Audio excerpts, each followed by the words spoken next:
Los derechos del lector omnisciente pertenecen a la plataforma Webtoon y a los autores de la novela. Sean bienvenidas las constelaciones a este nuevo escenario que he traído con ayuda de la probabilidad del sistema estelar. Espero que estén preparados para no sufrir por la secuela de probabilidad que tendrán los spoilers de este video que está comenzando justo ahora. La espada de la fe inquebrantable es el arma principal de Quindonja, siendo básicamente uno de sus símbolos representativos del mismo junto con su traje espacial o el celular con 3 formas de sobrevivir integrado. Esta espada es conocida por ser el primer artefacto de grado constelación presentado en la historia, superando por mucho los artefactos de grado alfabético como son el A, el S, el SS o el triple S. En un primer vistazo podría parecer que esta espada no tiene mucho que ofrecer narrativamente hablando, ya que no se hace mucho énfasis en ella, pareciendo solo ser un accesorio que podría ser cambiado por cualquier otra espada para cumplir el mismo propósito, como ocurre con el regresor que cambia más de armas que de ropa interior, asegurado por el hecho de que Quindonja confirma que no se baña. Sin embargo, este no es el caso para Quindonja, que como dijo la doctora sí se preocupa por su higiene personal, que si bien usa otras armas a lo largo de la historia como la espada decapitadora, los 4 Shin, siempre termina usando como arma predilecta a la fe inquebrantable, la cual está llena de simbolismos que me gustaría tratar en este video. Para empezar a hablar de los simbolismos tenemos que dividirlos en dos grupos.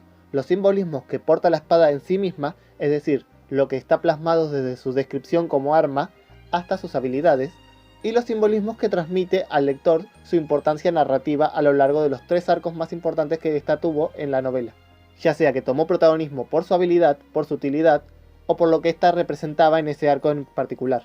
Para quien no entienda de lo que estoy hablando, los arcos a los que me refiero son el viaje a la regresión 1863, la batalla en la isla de los reencarnadores y el encuentro con el sueño más antiguo. En estos 3 arcos en particular es cuando la espada de la fe inquebrantable muestra su mayor mensaje dirigido a los lectores para hacernos entender mejor cómo es Quindonja en estos arcos en particular. Bueno, ahora que ya dividimos los dos tipos de simbolismos, empecemos a explicar desde lo más fácil, que son los que están plasmados en la existencia misma de la espada.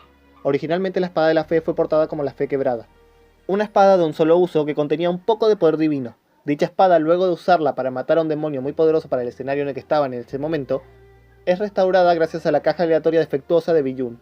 La espada resultante no es otra que fe inquebrantable, una espada de rango constelación que supera por mucho todas las armas que el regresor obtuvo hasta el escenario 46 por lo menos que se sepa, durante los 3 años de desaparición de Quindonja, ya que hasta ese punto las armas del regresor solo habían consistido en espadas de rango S o SS, pero una espada de rango constelación supera por mucho estas clasificaciones.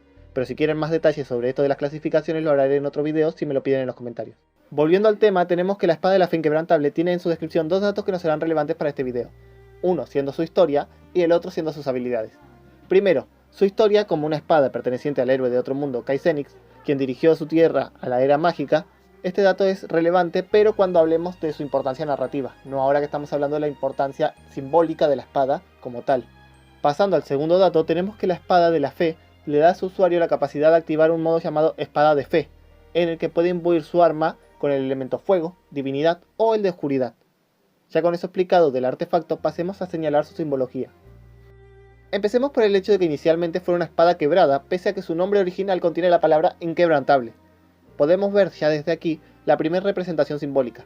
La fe de una persona se basa puramente en las creencias del individuo, sin necesidad alguna de pruebas que sustenten su creencia. A diferencia de la esperanza, que tiene una base de su existencia, la fe nace del deseo de creer en algo. En base a esto, la palabra fe quebrada y fe inquebrantable hace referencia a una persona que perdió sus creencias y una que se aferra a ellas con fuerza, mas no a una característica propia de la espada de ser realmente inquebrantable. En otras palabras, la espada se quebrará cuando la fe de quien la empuña también se quiebre. Esto es algo que debería quedar bastante claro para los que vieron el final de la novela, y para los que no, más adelante lo explicaré en el video. Por el momento lo importante es que la fe quebrada simboliza que su anterior dueño perdió la fe en lo que creía, algo que sería respaldado cuando descubrimos que el mundo del que viene la espada ya ha sido destruido hace mucho tiempo y ahora solo existen los registros de Buda. Por otro lado, la fe inquebrantable de Donja en un inicio simboliza su confianza ciega de que él estará bien sin importar lo que pase porque ya conoce el final de este mundo, además de tener toda la novela en su teléfono celular para respaldarlo. Esta fe de Donja no se quebró incluso tras morir una y otra vez, porque él tenía la confianza que volvería a la vida y todo saldría como él quiere. Incluso si algo no salía según sus planes, como cuando Paul saboteó el 5.º escenario, Donja tenía la confianza de que podría arreglar las cosas con una negociación con las constelaciones, como fue el caso de Perséfone.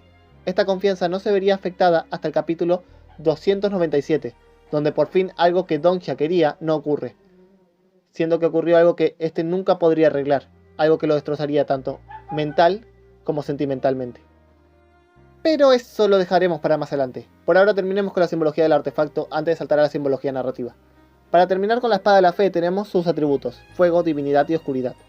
¿Por qué es que tiene estos tres atributos exactamente? Normalmente las armas de fantasía suelen tener solo un atributo elemental, o en el contrario tendrían los 4 elementos básicos, fuego, agua, tierra y viento, o estarían relacionados con la divinidad y oscuridad. Sin embargo, los elementos de la espada de la fe, fuego, divinidad y oscuridad, aunque parezcan ser algo puesto aleatoriamente, en realidad hay algo en común entre esos tres elementos que no poseen los otros como el agua, tierra y viento. Ese algo en común entre los tres elementos no es otra cosa que su asociación con la fe. El fuego representa la fe ardiente y apasionada, esa que motiva a la gente a hacer algo que en otros momentos o con otras situaciones no habrían hecho. Como cuando los reyes de Seúl protegen a Dongxia cuando éste dice sus motivos para destruir el trono absoluto, o cuando Uriel desciende en el reino demoníaco 73 a pesar de ser una violación de las leyes celestiales y pone en su contra a los demonios y a los arcángeles solo para ayudar a Dongxia. La divinidad y la oscuridad son dos caras de la misma moneda, así también las más fáciles de asociar con la fe. No creo que deba explicar por qué la fe y lo divino están relacionados. Y en cuanto a la oscuridad, es más o menos lo mismo. La fe, a diferencia de lo que se pueda parecer a primera vista, no necesariamente representa algo bueno y puro. En ocasiones la fe también puede relacionarse con la oscuridad y lo maligno. Esto queda muy bien representado con los cultos y las sectas, como son los adoradores del fin, aquellos que creen que la destrucción es otra forma de salvación, culto al que pertenece Asmodeus, el rey demonio de la lujuria y el deseo. Es por eso que elegir fuego, divinidad y oscuridad como los elementos para la espada de la fe es algo bastante bien logrado. Pasando ahora a la simbología narrativa de la espada, tenemos los siguientes tres arcos. El número 1, durante el arco del mundo 1863, Dongxia empuñó la espada decapitadora a los 4 demonios mientras su espada de la fe estuvo en su traje espacial. En este mundo, él conoció al Shugon-hyuk de la ronda 1863, y pese a tener la misión de matarlo para volver a su mundo, Dongxia, quien veía en este Shugon-hyuk al protagonista que lo salvó durante toda su vida, cuando tuvo problemas en la escuela, con el caso de su madre, cuando falló en su admisión a la universidad y cuando estuvo en el ejército, al ver todo eso reflejado en él, no pudo matarlo. Por el contrario, pensó en miles de formas de intentar volver a su mundo sin tener que matar a Shugon-hyuk. Pero esta fue la primera vez que tener todos los conocimientos de 3 formas de sobrevivir no sirvió de nada. Al final Shugon-hyuk, que dejó de ser un personaje, eligió quitarse la vida frente a Dongxia para que éste pueda volver a su mundo, mientras tenía puesto su abrigo espacial. En este momento, junto a la muerte de Shugon-hyuk, el abrigo que traía su espada, al igual que la fe de Dongxia y sus esperanzas, se destruyeron en ese momento. Dongxia quedó completamente devastado por esta situación donde perdió no solo sus objetos, sino que algo dentro de él se rompió, algo se quebró. Se dio cuenta lo arrogante que fue al creer que todo saldría como él quería solo porque conocía la novela original, algo que la Han Soo-hyun de este mundo y el trazador secreto que lo había observado todo le hicieron saber más tarde. Sin embargo, al final, Han Soo-hyun 1863 habló con él, haciéndole ver que aún tenía un mundo que salvar, donde había un Shugon-hyuk que lo necesitaba para salvar ese mundo. Y le entregó un nuevo abrigo espacial donde estaba una fe inquebrantable que había sido refinada para ser un arma digna del escenario 95. Es decir, una fe mucho más fuerte que antes nació en Dongxia para salvar el mundo, entendiendo ahora que no debería dividir a las personas entre personajes y personas, teniendo una mayor motivación para salvar el mundo. El segundo momento narrativamente importante de esta espada ocurre durante el escenario de Buda en la isla de los reencarnadores, principalmente en el capítulo 381, cuando termina el escenario del archipiélago Kaizenix. En este mundo es donde se cuenta la historia de la fe inquebrantable, por lo tanto, solo en este escenario esta espada es la máxima arma capaz de lograr lo imposible, similar a como sería si usaras la Excalibur en el castillo de Gran Bretaña. Luego de que Dongxia recuperara los recuerdos de todos sus amigos quienes habían olvidado quiénes eran durante este arco, por fin se reúnen los 3 protagonistas para cerrar de una vez con la historia de este mundo que pedía que haya un rey, volviéndose prácticamente los 3 los soberanos al portar la fe inquebrantable juntos y activar cada uno un atributo diferente. Han Soo-hyun activó el fuego, para demostrar así su determinación al ser el primer miembro del equipo en llegar a este mundo y haber soportado décadas de espera hasta que los demás llegaran, mientras sus recuerdos eran erosionados, pero sin perder la fe de que Dongxia vendría a salvarla junto al resto, siendo la más apasionada en este escenario.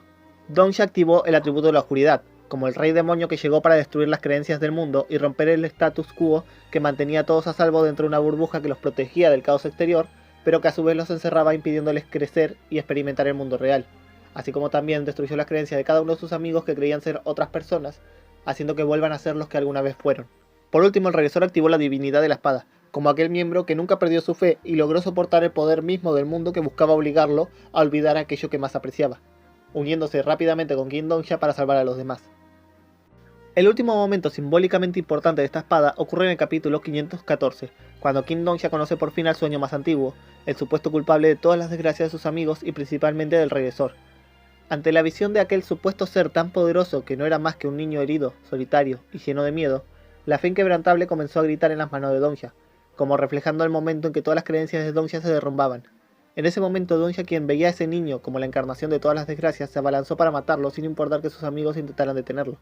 Pero dentro de él sus recuerdos no paraban de surgir, todo lo que había sufrido y soportado, solo para haber leído 3 formas de sobrevivir hasta el final.